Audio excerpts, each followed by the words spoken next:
Chapter 4 के अंतर्गत topic का नाम है जेंडर, रिलीजन एंड कास्ट। तो इसमें हमने देखा था कि किस प्रकार से पुरुष प्रधान समाज में according to the basis of their male and female, how people will discriminate between two community. One is female side and another is male side. In India, male dominated society in existing. So male society discriminate to female and treat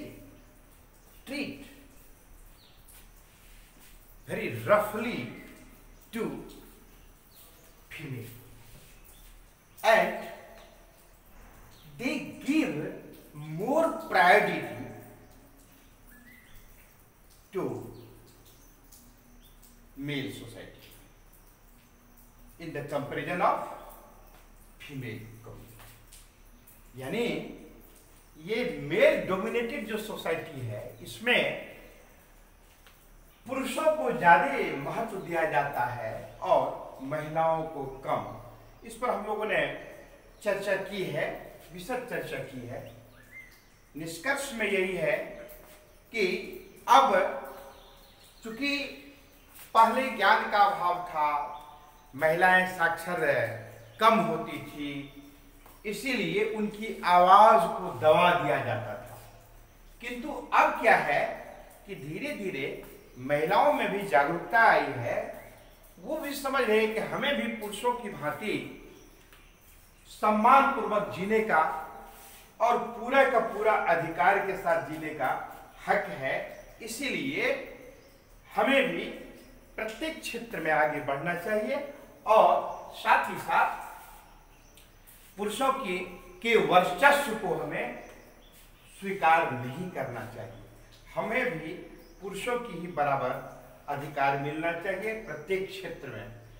लेकिन अभी भी स्थिति ऐसी है कि male dominated society इस यथार्थ को मानने के लिए तैयार नहीं है, किंतु परंतु में ही रहता है। अभी भी आपको पता है कि जब 2001 का देखा गया था सेंसस, तो ये स्थिति थी।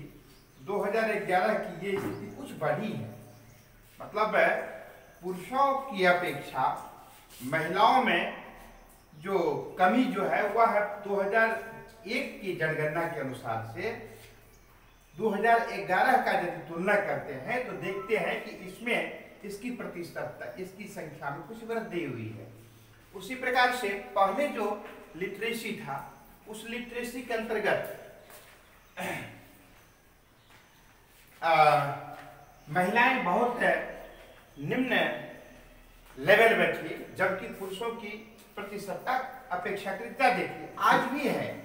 यहाँ भारत का जो लिटरेसी है वो जो है 74% है, किंतु पुरुषों का यदि हम अलग से एवरेज निकालते हैं तो इसका परसेंटेज निकल जाता है 82%। अभी भी महिलाओं का मात्र लगभग 65.4% है लगभग। तो अभी भी महिलाओं को और भी आगे बढ़ने की आवश्यकता है। इधर जहां तक हम पॉलिटिकल क्षेत्र में आने की बात करते हैं, पॉलिटिक्स में आने की बात करते हैं, यहाँ पर देखा जाता है कि लोकसभा में जो प्रतिनिधित्व की जो स्थिति है महिलाओं का, वो लेस देन 10% है। महिलाओं का प्रतिनिधित्व लेस देन 10% है, जबकि पुरुषों का, जबकि स्टेट असेंबली में BLY असेंबली में लगभग 5% के हैं। इसका मतलब इस क्षेत्र में भी बेहद निराशाजनक स्थिति है। आवश्यकता इस बात की है कि इसमें भी और इसमें भी दोनों क्षेत्र में यानी लोकसभा में भी और स्टेट असेंबली में भी, लेजिस्लेटिव असेंबली में भी इनका जो है प्रतिनिधित्व बहुत अधिक बढ़ाने की आवश्यकता है। इसी के लिए महिलाओं के विकास के लिए, महिलाओं को भी सशक्त बनाने के लिए हमने कहा था पिछले दिन की कक्षा में कि स्वर्गीय सुषमा स्वराज बहन ने एक महत्वपूर्ण कदम उठाने का कार्य किया, लोकसभा में इस बात को रखा और उनके साथ साथ और भी कई महिलाओं ने उनका समर्थन किया कि कम से कम 1/3 यानी 1/3 भाग महिलाओं के लिए सीट रिजर्व रहना चाहिए, रिजर्व रहना चाहिए। किंतु मैंने पहले ही कहा ना, ये पुरुष प्रधान समाज का जो दिल है ना वो मानता ही नहीं। आप लोग कभी कभी कहना है दिल है कि मानता नहीं, यही बात है पुरुष प्रधान समाज में।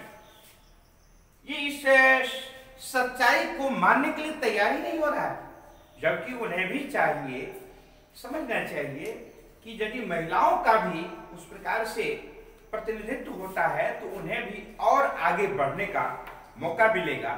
तो पुरुष के साथ साथ महिलाओं का यदि तीव्र गति से विकास होगा तो ओवरऑल उसका परिणाम देश के विकास पर सकारात्मक पड़ेगा।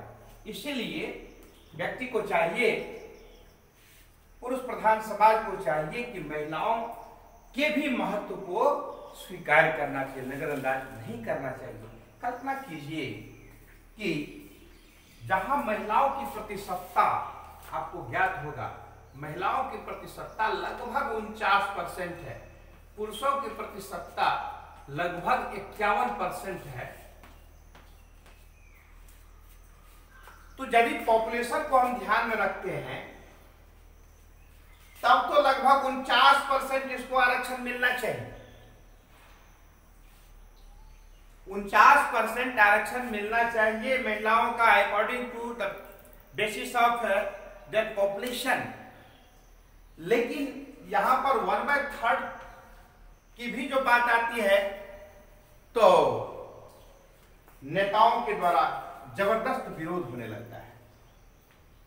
मुझे याद है कि आज से 5-7 वर्ष पहले, 5 वर्ष पहले लगभग, जब महिला आरक्षण विधेयक प्रस्तुत किया गया था लोकसभा में, तो इसमें चूंकि गवर्नमेंट में रहने के कारण, गवर्नमेंट मेजोरिटी में रहने के कारण, गवर्नमेंट की ओर से एक माननीय सदस्य ने इसको प्रस्तुत किया था, इसीलिए लोकसभा में ये पारित हो गया। किंतु राज्यसभा में बहुमत नहीं मिलने के कारण वो पारित नहीं हो सका। हालांकि जब लोकसभा में पारित हुआ था तो मुझे याद है कि देश की तमाम जागरूक महिलाएं, एजुकेटेड महिलाएं, खास करके शहरों में, बड़े बड़े नगरों में, महानगरों में खुशी से महिलाएं झूम उठी थी कि भाई हम लोगों का इस प्रकार से प्रतिनिधित्व बढ़ने वाला है, इस प्रकार के का पारित हो गया।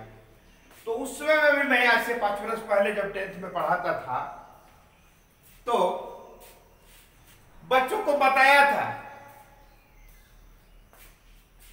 कि देखिए, अभी मैंने रात में भी देखा था टेलीविजन में, महिलाएं किस प्रकार से, नारी किस प्रकार से खुशी का माहौल में बिल्कुल अपने आप को आनंद विभोर हो चुकी हैं। इतना केवल जान लेने मात्र से कि 1/3 जो % है वह है महिलाओं के पक्ष में अब जा रहा है, लोकसभा में पारित भी हो गया है। किंतु मुझे पता था कि ये पुरुष प्रधान समाज महिलाओं का सर्वांगीण विकास कतई होने नहीं देना चाहते। ये पुरुष प्रधान समाज महिलाओं का सर्वांगीण विकास कतई होने देना नहीं चाहता। हाँ कुछ है, समर्थक हैं, किंतु मास लेवल पर ऐसा देखा जाता है, और यदि ऐसा रहता तो फिर पार्टी हो जाता, किंतु ऐसा नहीं हुआ। किंतु बाद में क्या हुआ कि जिन नेताओं ने जबरदस्त विरोध किया था कि मरते दम तक ये महिला आरक्षण विधेयक मैं पारित नहीं होने दूंगा, उन्होंने बोल तो दिया, विरोध तो कर दिया, किंतु बाद में उनको चिंता सताने लगी, अरे भाई हमने तो जबरदस्त राजनीतिक भूल की है। क्या भूल की है? तो भारतवर्ष की तमाम महिलाएं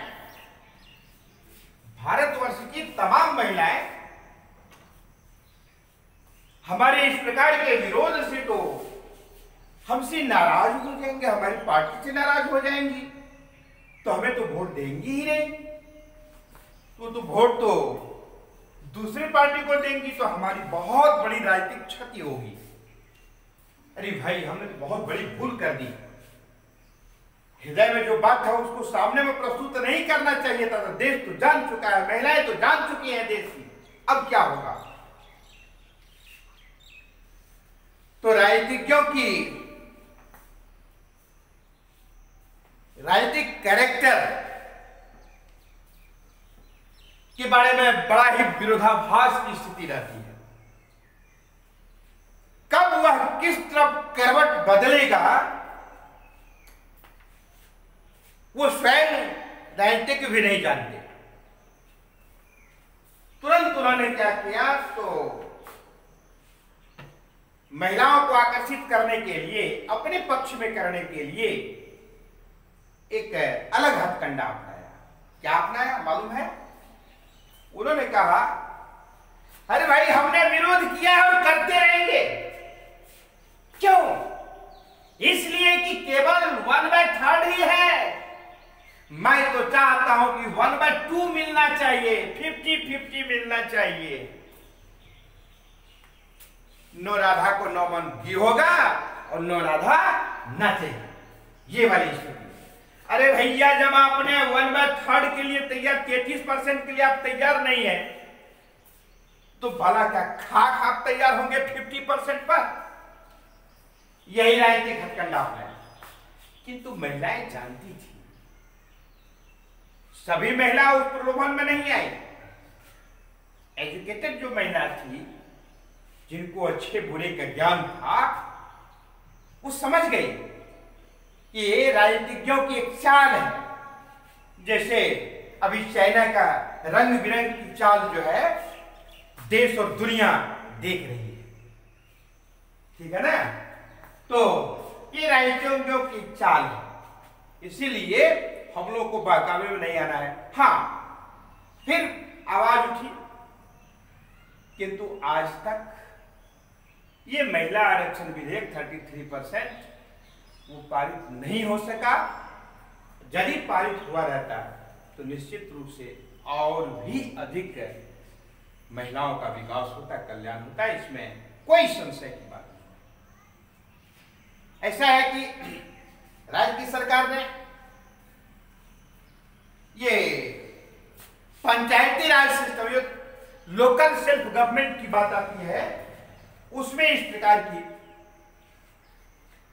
महिलाओं के लिए विशेष महत्व देते हुए रिजर्व कर दिया कि बिहार में इस प्रकार की बात है, महिलाओं के लिए सीट आरक्षित कर दिया गया है। और यही कारण है कि आज या जिस राज्य में इस प्रकार की व्यवस्था है, हो चुकी है, वहां की स्थिति, वहां की महिलाओं की स्थिति बेहतर है पुरुषों की अपेक्षा। अभी सरकारी नौकरियों में भी अभी गुरुजी वगैरह का जो अभी बराबर नियोजन आदि की प्रक्रिया चलती है, उसमें भी महिलाओं के लिए आरक्षित कर दिया गया है। तो इस प्रकार से, और मैंने देखा कि प्राय 2001-2003 ईस्वी की बात है, महिलाओं को नौकरी मिल गई, नौकरी तो ले ली है पुरुष प्रधान समाज ने, वो किसी की माँ है, किसी की पत्नी है, किसी की बहन है, तो किंतु फिर भी इस बात को वो कैसे स्वीकार करेगा महिला? यानी उस शिक्षिका को वो स्कूल तक पहुंचाएंगे और अपना दिन भर बैठे रहेंगे। फिर मुखिया वगैरह यदि कोई प्रतिनिधि के रूप में है महिला, अब उनके पतिदेव जी वहां पर बैठे रहेंगे। ब्लॉक डेवलपमेंट ऑफिसर के साथ मीटिंग वगैरह है तो उसमें उनके हस्बैंड वहां पर बैठे रहेंगे। तो प्रारंभ में बड़ा अटपटा लगता था पुरुष प्रधान समाज को, किंतु अब धीरे धीरे जो मानसिक संकुचन की स्थिति थी उसमें सुधार किया है। तो अब धीरे धीरे इनमें भी विकास हो रहा है। इसीलिए आवश्यकता इस बात की है कि प्रत्येक राज्य विधानमंडल में महिलाओं का स्थान आरक्षित होना चाहिए। उसी प्रकार से लोकसभा और राज्यसभा के लिए भी आरक्षित कम से कम 33% तो होना ही होना चाहिए, ताकि उनका भी प्रतिनिधित्व, उचित प्रतिनिधित्व हो और उनके विकास में अहम भूमिका निभाई जा सके। तो इस प्रकार से हमने देखा कि कैसे लिंग के आधार पर, जेंडर के आधार पर पुरुषों और महिलाओं के बीच में विभेद किया जाता है। फिर अब रिलीजन, हमने पहले कहा था कि रिलीजन से तात्पर्य धर्म से है और धर्म का बड़ा व्यापक अर्थ होता है। वे तमाम बातें जो जन कल्याण के लिए हो, मानव कल्याण के लिए हो, राष्ट्र कल्याण के लिए हो, वे सभी धारण करने योग्य होता है, वे सभी वर्ण करने योग्य होता है। यही कारण है कि धर्म की परिभाषा इस रूप में है, धर्मों की धारिता, जो धारण करने योग्य है वही तो धर्म है। और धारण करने योग्य क्या होता है? जो जन कल्याण के लिए हो, जो जिसमें मानव का कल्याण हो, जिसमें राष्ट्र का कल्याण हो। इसलिए इसका बड़ा व्यापक अर्थ होता है। तो इस पर किंतु हम लोग ज्ञान का संकुचित होने के कारण या अलग अलग ढंग से इसको समझने के कारण अलग अलग रूप में इसको हम लोग बखान करते हैं। आप लोगों ने पढ़ा होगा हिंदी वगैरह में, भाषा की पुस्तक में, कि कहीं राम के रूप में पूजा जाता है तो कहीं रहीम के रूप में पूजा जाता है, कहीं वही ईसाई के रूप में, ईसा मसीह के रूप में पूजे जाते हैं तो कहीं गौतम बुद्ध के रूप में पूजे जाते हैं। ईश्वर तो एक ही है। हाँ, ईश्वर तक पहुंचने के लिए लोग भिन्न भिन्न प्रकार का मार्ग को अपनाते हैं। अब जैसे यहाँ से समस्तीपुर जाना है तो आप इधर से बेगूसराय होते हुए उधर से घूम के जा सकते हैं, रोसड़ा होते हुए जा सकते हैं, इधर से सीधे सिंघिया होते हुए, नरहन होते हुए भी जा सकते हैं, दलसिंहसराय होकर के भी जा सकते हैं। तो निर्धारित लक्ष्य तक पहुंचने के लिए मार्ग कई होते हैं। उसी प्रकार से धर्म में जो चर्चा होती है तो भिन्न भिन्न पंथ के लोग होते हैं, सबका एक ही लक्ष्य होता है, लेकिन हम लोग उसको भिन्न भिन्न रूप में जानते हैं। तो रिलीजन एक शब्द है, किंतु रिलीजन का जब प्रयोग धर्म के रूप में होने लगता है, किंतु जब रिलीजन का प्रयोग धर्म के रूप में होने लगता है तो क्या होता है मालूम है ना? वही विषाक्त हो जाता है। और मैं एक बात करके भूल गया, ये फैमिली लॉ, ये क्या है मालूम है? परिवार के लिए कुछ नियम बनाए जाते हैं, ठीक है ना? वो डिस्क्रिमिनेट करता है परिवार के सदस्य मुखिया ही मिलकर के। महिलाओं के शोषण का एक यह भी बहुत बड़ा महत्वपूर्ण कारण होता है कि महिलाओं का शोषण शुरू हो जाता है परिवार के ही द्वारा। तो इसको बंद करने की आवश्यकता है। परिवार के जो सदस्य होते हैं, मुखिया होते हैं, वो सब मिलकर के महिलाओं को डिस्क्रिमिनेट करता है according to the basis of their gender. ये नहीं होना चाहिए।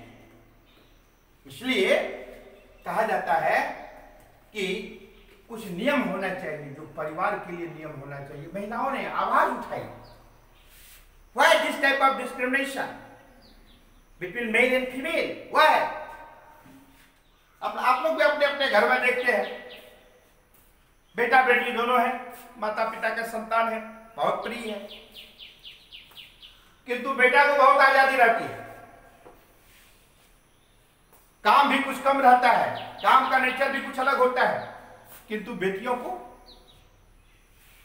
बाहर नहीं जाना है, खेलना नहीं है, आवाज के साथ नहीं बोलना है, जोर से नहीं बोलना है, ठहाका लगा नहीं हंसना है।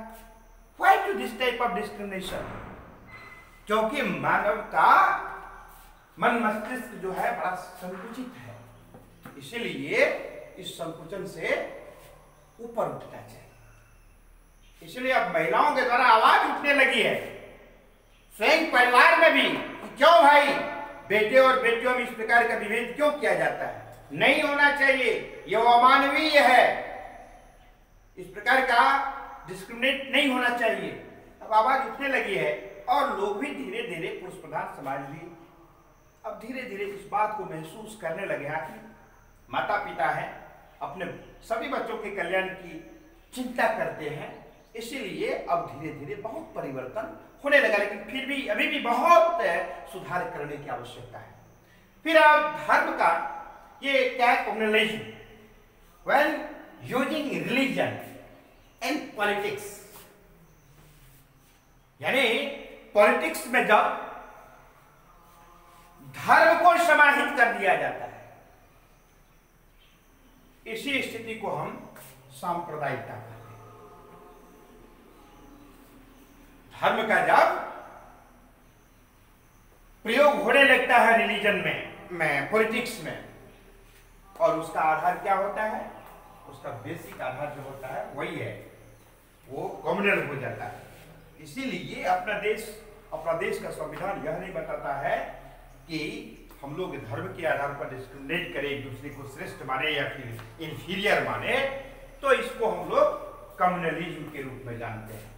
इट इज वेरी सीरियस और danger for any country, especially those countries which are not theocratic state, यानी वैसे कंट्री, वैसे राष्ट्र जो थियोक्रेटिक नहीं है। अब पाकिस्तान है थियोक्रेटिक, मान के बोली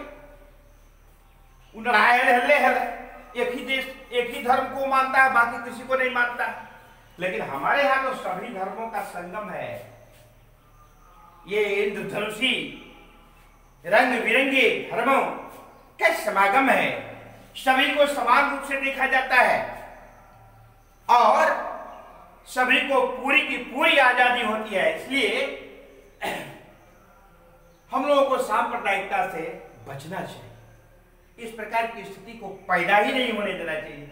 हम सभी पहले देश के नागरिक हैं, भारत के नागरिक हैं, हिंदुस्तान के नागरिक हैं, तो हम सभी हिंदुस्तानी हैं, इस पर हम सबको गर्व होना चाहिए, फख्र होना चाहिए।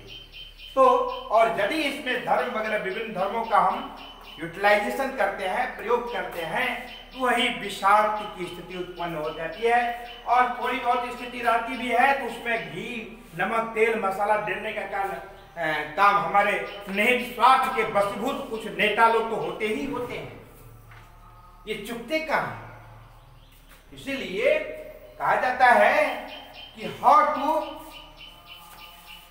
It doesn't matter what you say, it's matter how you say. आप क्या कर रहे हैं यह बहुत महत्व नहीं रखता है, आप कैसे कह रहे हैं यह बहुत महत्व रखता है। संतान भूखा स्कूल चला गया, बेटा बेटी चली गई, और शाम में जब स्कूल से लौट करके घर आते हैं, माता बेचैन रहती हैं, आज सवेरे मैंने जलपान नहीं बना पाया, बच्चों के लिए बना पाई, इसलिए बच्चे हमारे भूखे चले गए। काफी पश्चाताप कर रही हैं, बार बार घड़ी पर निगाहें होती हैं कि कब बेटा बेटी लौट के आए कि जल्दी से उनको खिला दे, ठीक है ना। किंतु क्रिया वही होती है।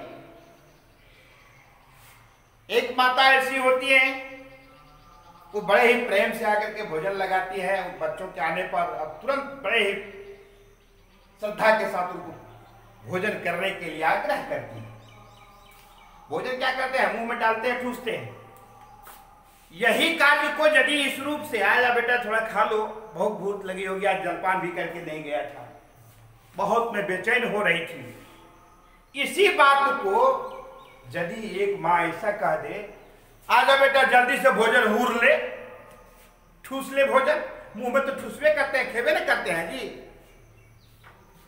किंतु शब्द के चयन में जब बदलाव आ जाता है तो उसका अर्थ का अनर्थ हो जाता है, ठीक है ना।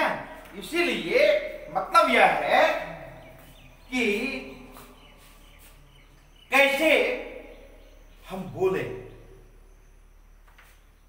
क्या है, आप क्या बोल रहे हैं वह बहुत महत्व नहीं रखता है, आप किस प्रकार से बोल रहे हैं यह बहुत महत्व रखता है। हमारे देश के नेता जो कुछ ऐसे तथाकथित होते हैं, बहुत हल्ला करते हैं, ये सांप्रदायिक है, ये सांप्रदायिक है।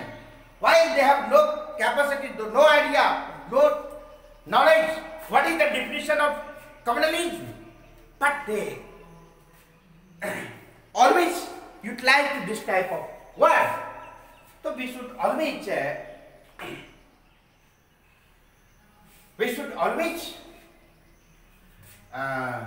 deny to this type of word. अस्वीकार करना चाहिए इस वर्ड को, इससे दूर रहना चाहिए, परहेज करना चाहिए। तो राजनीति में धर्म का प्रवेश को रोकना चाहिए, अन्यथा यही अर्थ का अनर्थ होने लगता है। तो आज हम लोग इतना ही चर्चा किए हैं, इसके बाद इसी में हम शेष अंशों पर चर्चा करेंगे और उसके बाद कास्ट पर आएंगे, आप लोग इसको पढ़ के आएंगे। आज के क्लास में इतना ही, धन्यवाद।